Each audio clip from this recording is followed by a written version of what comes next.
صلی اللہ علی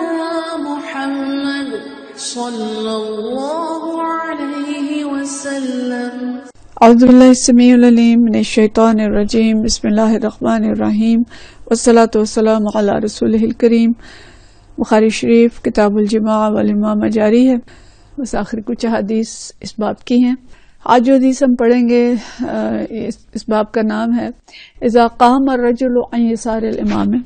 کہ جب کوئی آدمی یعنی مقتدی امام کی بائیں جانب کھڑا ہو گیا ہو، وحولہ الامام خلفہ الی یمینہ، اور امام نے اسے پیچھے سے گھما کر اپنی دائیں جانب کھڑا کر دیا، تمت صلاتہ، تو اس کی نماز مکمل ہو جائے گی۔ یہ حدیث ہم پیچھے پڑھ چکے ہیں، اور حدیث اس وقت جو ہے یہ 693 ہے، اور یہ حدیث روایت حضرت ابن عباس رضی اللہ تعالیٰ عنہ سے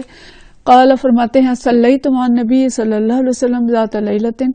کہ ایک رات میں نے نبی کریم صلی اللہ علیہ وسلم کے ساتھ نماز پڑھی، فقمت علی یسارہ، اور میں آپ صلی اللہ علیہ وسلم کی بائیں طرف کھڑا ہو گیا، فاخذ رسول اللہ صلی اللہ علیہ وسلم برأسی من ورائی، آپ صلی اللہ علیہ وسلم نے مجھے سر سے پکڑا، پیچھے ہاتھ کر کے سر سے پکڑا، فجعلنی عن یمینہ، اور مجھے دائیں جانب گھمایا،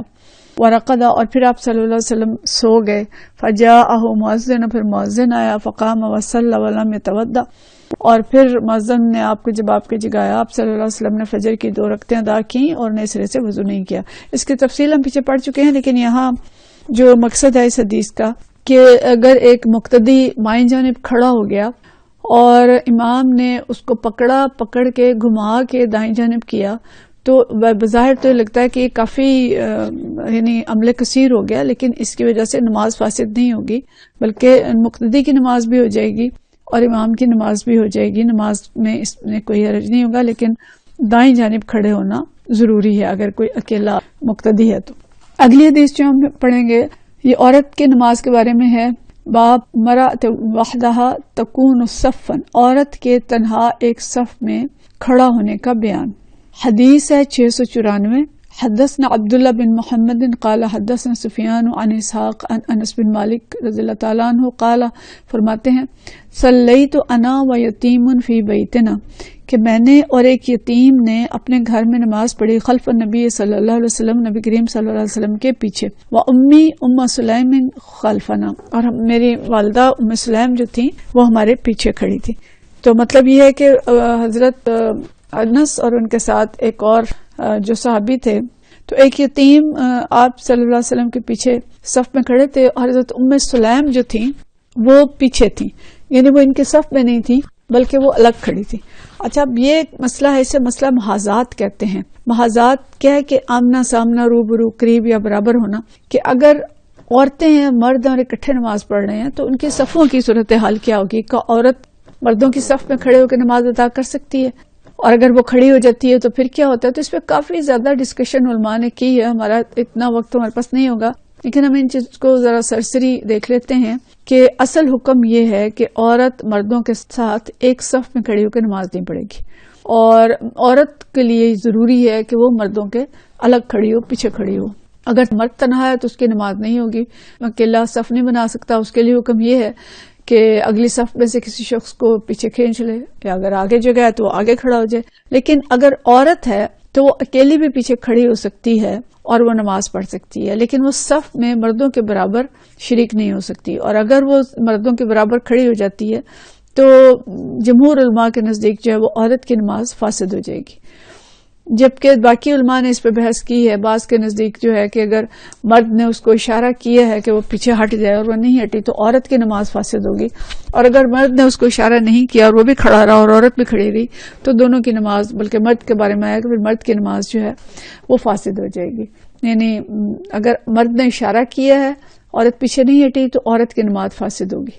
اور اگر مرد نے اشارہ نہیں کیا اس کو اور وہ بھی وہیں کھڑا رہا، عورت بھی وہیں کھڑی رہی، تو پھر دونوں کی نماز جو ہے وہ فاسد ہوگی۔ تو مطلب یہ ہے کہ عورت جو ہے مرد کے بالکل برابر، اس میں جو شرائط بیان کی گئی ہیں نا کہ کس طرح سے نماز خراب ہوگی، تو شرائط میں یہ چیز آتی ہے کہ عورت مرد کے بالکل برابر کھڑی ہو، یعنی بالکل پنڈلی سے پنڈلی اور ٹخنے سے ٹخنا برابر ہو، پھر تو بالکل نماز نہیں ہوگی، اور دونوں ایک ہی اس کے اندر ہوں، تکبیر تحریمہ کے اندر ایک ہی جماعت ہو رہی ہے، اسی کے اندر دونوں ہیں، اور یہ بھی کہ امام نے اس عورت کی امامت کی نیت کی ہو، کہ اس نے امام نے نیت کی ہو کہ پیچھے عورتیں بھی ہیں لیکن عورت نے پھر صف الگ نہ بنائی ہو، اور مرد نے اسے پیچھے ہٹ جانے کا اشارہ نہ کیا ہو۔ اگر مرد نے پیچھے ہٹ جانے کا اشارہ نہیں کیا تو مرد کی نماز بھی خراب ہے، لیکن اگر مرد نے اسے پیچھے ہٹ جانے کا اشارہ کیا ہے، وہ پیچھے نہیں ہٹی، تو پھر عورت کی تو خراب ہوگی، مرد کی نہیں ہوگی، ٹھیک ہے۔ اور مرد اور عورت ایک ہی جگہ پہ کھڑے ہوں، درمیان میں کوئی رکاوٹ نہ ہو، عورت جوان بھی ہو، مشتہا ہو، اور دونوں نماز میں ہو، تو مطلب یہ اصل میں چلیں یہ باریکیاں ہیں، لیکن اصل بات یہ ہے کہ جو فقہ کا مسئلہ کہ عورت اور مرد چاہے محرم بھی ہوں انہیں ساتھ کھڑے ہو کے نماز نہیں پڑھنی چاہیے، عورت اور مرد چاہے میاں بیوی ہوں یا محرم بہن بھائی ہوں تب بھی انہیں ساتھ کھڑے ہو کے نماز نہیں پڑھنی چاہیے، بلکہ ان کے درمیان کوئی پردہ، کوئی کپڑا، یا صف تھوڑی سی چند قدم عورت پیچھے ہو جائے، مرد چند قدم آگے ہو جائے تو نماز ہو سکتی ہے۔ لیکن اگر اتنی تنگ جگہ ہے، ایک ہی کمرہ ہے، بالکل تنگ جگہ ہے، اور اگر نہیں پڑے گا تو نماز قضا ہونے کا بھی خطرہ ہے، تو اس صورت میں یہ ہے کہ درمیان میں کوئی تھوڑی سی اوٹ ہو جائے، تھوڑا سا مطلب کپڑا ہو جائے، اور بالکل ساتھ ساتھ جڑ کے کھڑے نہ ہو، اور ایک آدھ قدم عورت جو ہے وہ پیچھے ہو جائے، تو وہ نماز جو ہے وہ پڑھی جا سکتی ہے۔ لیکن بالکل ساتھ کھڑے ہو کے بغیر کسی اوٹ کے، بغیر کسی یعنی فاصلے کے ساتھ ساتھ کھڑے ہیں، چاہے محرم ہیں، تب بھی نماز نہیں ہوگی۔ پھر اگلا باب جو ہم پڑھیں گے یہ ہے میمنۃ المسجد والامام، مسجد اور امام کی دائیں جانب کا بیان۔ حدیث ہے 695، اور یہ ہم پیچھے حدیث پڑھ چکے ہیں،